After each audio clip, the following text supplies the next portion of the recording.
Good afternoon, sir. State your name, please. Adam Pollock. I've owned my gym right now for over 14 years. And what's the name of it? Cocapelli's Gym. About Mr. Zimmerman. You know him, do you not? Absolutely. And do you recall when you first met him? Yes.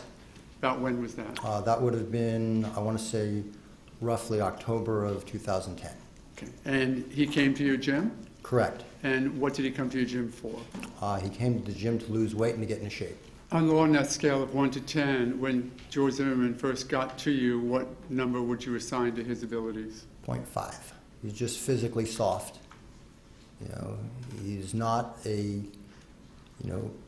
he was a overweight, large man when he came to us, and a very, very pleasant, very nice man, but physically soft. He was predominantly fat, not a lot of muscle, not a lot of strength. Mr. Zimmerman ever get in the ring? No. Why not? Because he wasn't skilled enough for that. Mr. Zimmerman, worked diligently at learning how to control his body better than what he had.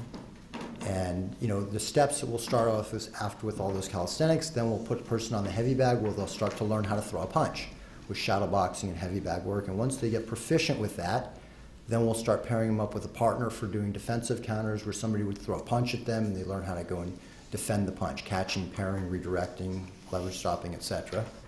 And then once they got proficient with that, then we'll start learning how to move with slipping and weaving and shuffling and putting some real movement to it. At what point did George Zimmerman get to in that training sort of progression? He never got off shadow boxing and hitting the heavy bag and learning how to punch. You had an opportunity to see Mr. Zimmerman shortly after the altercation with Mr. Martin, correct? Yes. Can you tell the jury when that was? I don't know the exact date, but I would say it was within a couple of days after the incident. And describe him, if you would, if you noticed what he looked like.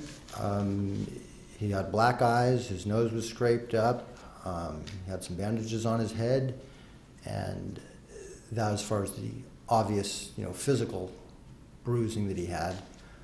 He looked emotionally traumatized, almost like a state of shock that was continuing. Do you know what the term ground and pound means? Yes. The way you'd stop an MMA fight, if you're the one who's losing, is you can tap, you can say, I quit, you can turn away where you face the other direction. Keep all of that in mind as we go through this, okay? Tell me where you want me as far as I want you to show the jury what a mounted position is as you being on top and maybe on the bottom. Okay, so we'll have you just simply lay down, we'll have you on your back, and it might be helpful for them if you're sideways. Okay, so that's fine. So a mounted position,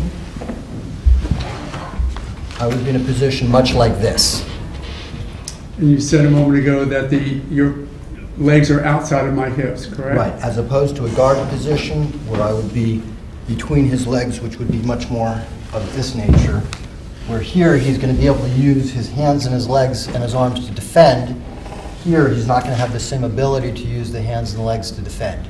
And while I'm here, how can a person on the bottom attempt to get out from a situation like this? To escape your hips, which is similar to what's called shrimping. Sorry, called what? Shrimping. Or basically you get on your side, push one of my knees down, try to get your hips out, to get your leg around, to put me back into a position where I would be in what's called the guard. Okay, tap. And tapping, and you get it. Thank you. That's right.